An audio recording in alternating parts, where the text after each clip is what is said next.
जानकारी दर्शकों तक पहुंचाने के लिए।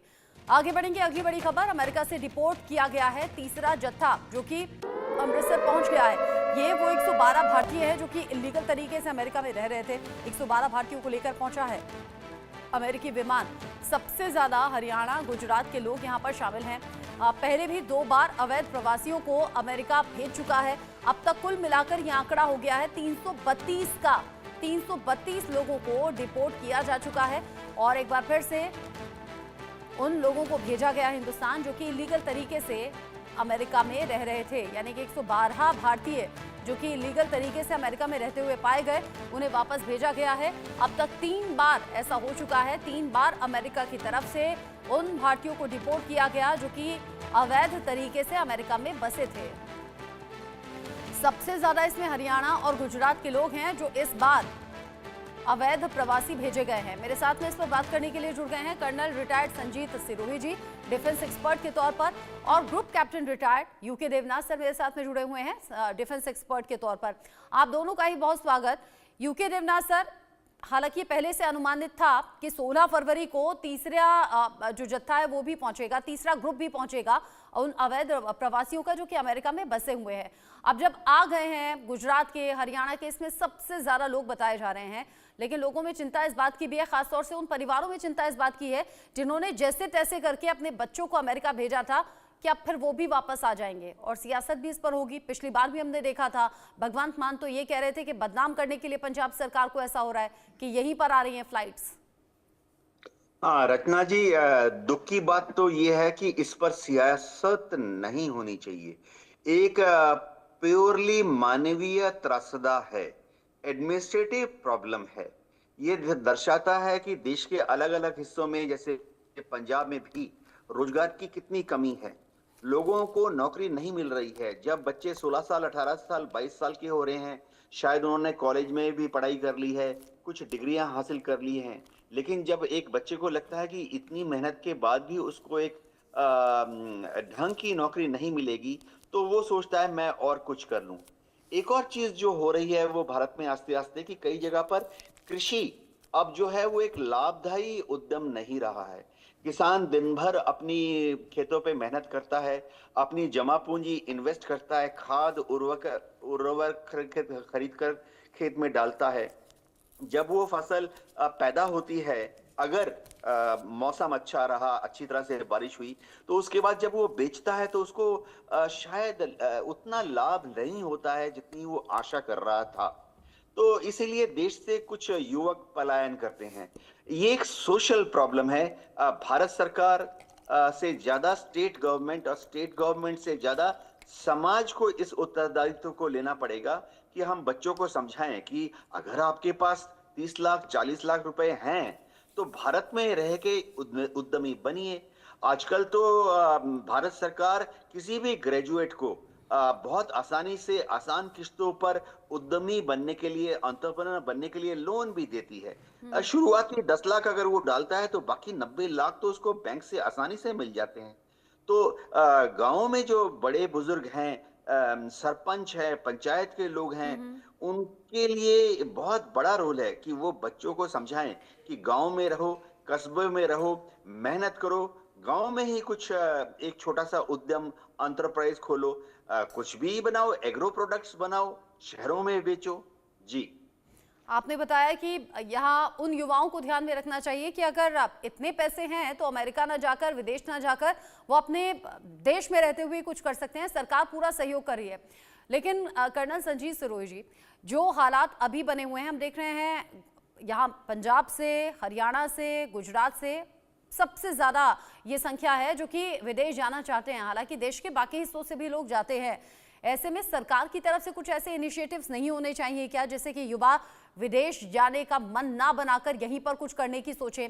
साथ ही साथ कुछ ऐसी स्कीम्स चलाई जाएं जिससे कि ये सब कुछ बहुत ज़्यादा आसान हो जाए। हालांकि ऑलरेडी कुछ योजनाएं ऐसी हैं जिसका लाभ उठा रहे हैं युवा, लेकिन इसमें और ज़्यादा बढ़ोतरी होनी चाहिए। और सबसे बड़ी बात ये, वो ट्रैवल एजेंसीज, वो लोग जो लोगों को ठगने का काम कर रहे हैं, लाखों रुपए लूट लिए और फिर इलीगल तरीके से भेज दिया अमेरिका, जिसका नतीजा आज हम देख रहे हैं।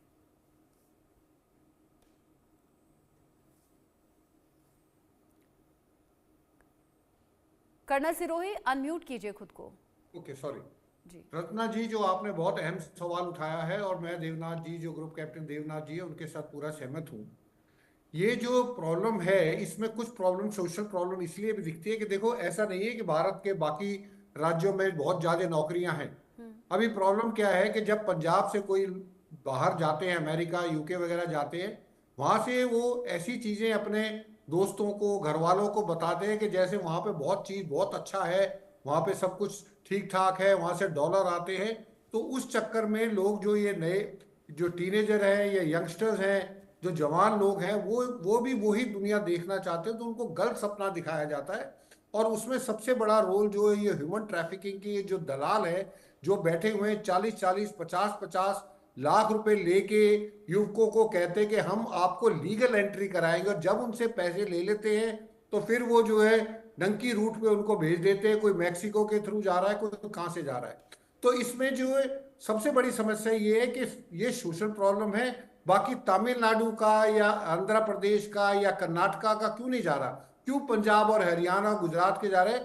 क्योंकि यहाँ के लोग ऑलरेडी वहां पे हैं, और उन लोगों को ये, यहाँ के लोग ये सोचते हैं कि वहां पे वो पता नहीं क्या ऐश कर रहे हैं, तो हम भी वहां पे चलते। सबसे बड़ी प्रॉब्लम ये है। दूसरा, अनएम्प्लॉयमेंट, इसमें कोई दो राय नहीं कि अनएम्प्लॉयमेंट है। पर जैसे देवनाथ जी ने भी बोला कि अगर जिसके पास 40-50 लाख रुपए एक एजेंट को देने के लिए है, अगर भारत में उन्हीं 40-50 लाख रुपए का अगर कोई ना कोई जो है छोटा मोटा स्मॉल स्केल कुछ भी धंधा करना चाहे तो बहुत आसानी से होता है, लोन भी बड़ी आसानी से मिलते हैं। स्किल एंटरप्रेन्योरशिप भी जो है, गवर्नमेंट की इतनी इतनी स्कीम चल रही है कौशलता को बढ़ाने के लिए, उसका भी इस्तेमाल किया जा सकता है। तो ये जवाब देना कि यहाँ पे बेरोजगारी इसलिए यहाँ के लोग वहां जाएंगे, ये बिल्कुल गलत है। हम, गवर्नमेंट पूरा कर रही है, गवर्नमेंट और भी करेगी, लेकिन ये इन लोगों को बहकाया जाता है। उन लोगों, वो लोग बहकाते हैं जो ऑलरेडी बैठे हुए वहां पे, या जो यहाँ के जो एजेंट हैं, दलाल हैं, वो उनको वहां पे करते हैं। तो गवर्नमेंट अपनी तरफ से पूरी कोशिश कर रही है, गवर्नमेंट आगे भी कोशिश करती रहेगी। सबसे पहले तो गवर्नमेंट को ये जो ह्यूमन ट्रैफिकिंग वाले जो दलाल बैठे हैं, इनके ऊपर शिकंजा कसना पड़ेगा, और इनके ऊपर सख्त से सख्त लीगल कार्रवाई करनी चाहिए, ताकि जवानों को, युवकों को गुमराह ना कर सके। रचना जी, आपने कहा कि यहाँ कार्रवाई होनी चाहिए उन एजेंट्स के खिलाफ जो कि लोगों को मूर्ख बनाने का काम कर रहे हैं, लेकिन यूके देवनाथ सर, क्या वो लोग जो कि अपनी जमीन बेचकर, कर्ज लेकर अपने बेटे को भेज रहे थे अमेरिका, ये सोचकर कि शायद वहां से जो कमाई होगी उससे जल्द ही ये कर्ज छूट जाएगा या फिर जमीन हम दोबारा से खरीद लेंगे, क्या उनके लिए सरकार को कुछ सोचना नहीं चाहिए? क्योंकि उनकी गलती क्या है, उन्हें तो नहीं पता था कि लीगल तरीके से भेजा जाना है। जब इतनी मोटी रकम ली जा रही थी तो लोगों ने समझा कि शायद लीगल तरीका ही है ये, अमेरिका पहुंच जाएंगे, फिर दिन बदल जाएंगे, सब कुछ ठीक हो जाएगा। जी हाँ रत्ना जी, होता ये है कि पंजाब, हरियाणा या ये गुजरात के यहाँ पर लोग बहुत मेहनती होते हैं, लेकिन भोले भी होते हैं। जैसे कि कर्नल सिरोही ने सही बताया कि इनके जो मित्र हैं या रिश्तेदार हैं जो पहले से ही अमेरिका और यूरोप जा चुके हैं डंकी रूट के थ्रू, वो वहां से एक सब्ज बाग दिखाते हैं।